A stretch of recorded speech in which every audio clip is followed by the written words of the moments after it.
All right, so I've opened up activity 3 for you guys to be able to take a look at, and I'll add some more specifics over the weekend before Monday, but I just wanted to kind of go through the basic setup of it. So this activity, we're getting into graphic text, and we're also going to still be looking at the information paragraph, similar to what you just did with your jot notes assignment. So if you have a look, you're going to have a whole bunch of different reading strategies that you can kind of review and go through. There's also some tips for reading a graphic text that are pretty important here. So make sure you read over that information.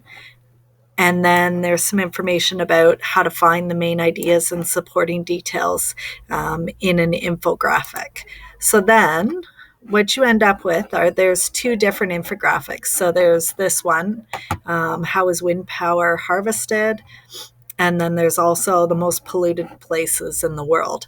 So again, like in the previous activity with the tiny homes and the apartments, you get the choice of which one you want to do. So kind of figure out which one speaks to you the most, I guess.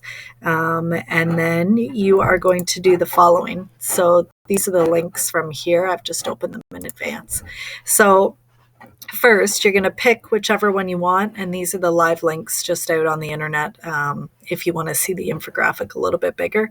So you're going to put the title of the infographic that you've chosen. You're going to indicate what you were reading about.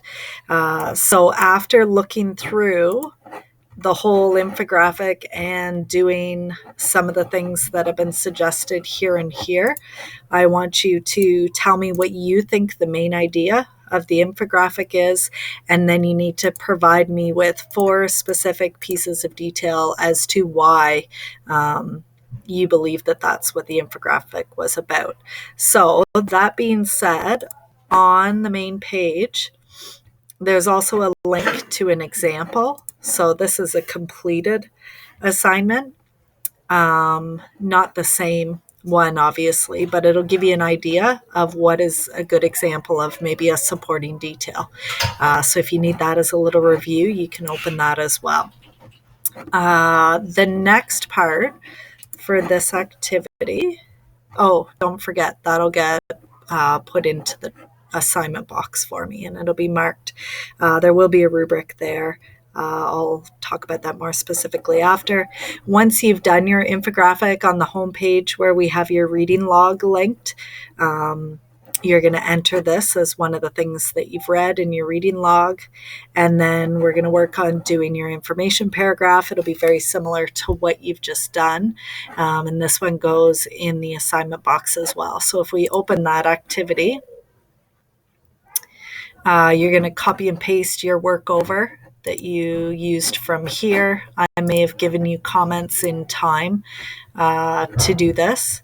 And then there's an outline here for the expectations of your information paragraph. So it'll be very much like what you just did. So you guys should be comfortable with that. So that is the first part. And then if we go back here, there's a quick reflection. This one just gets saved into your e-portfolio. You don't have to put it in Dropbox. But with these reflections, there actually are assignments later on that make you go back to them. So if you haven't, most people, when I look in your e-portfolios, you've been doing them, and that's good because you will have to at some point. So that you'll need to do the reflection, add it to your OLC folder, and then there's another discussion for this one as well, and I've given the outline for that. But next week I'll sort of break these things down one thing at a time. We'll probably do one per day, Monday, Tuesday, Wednesday. Maybe Thursday is a catch-up, and Friday we'll start the new activity. So don't feel like you have to rush ahead and get going on it, but I did just want to give you a little bit of a preview of what next week will look like. And everything's open if you want to kind of tour around and look at what's expected.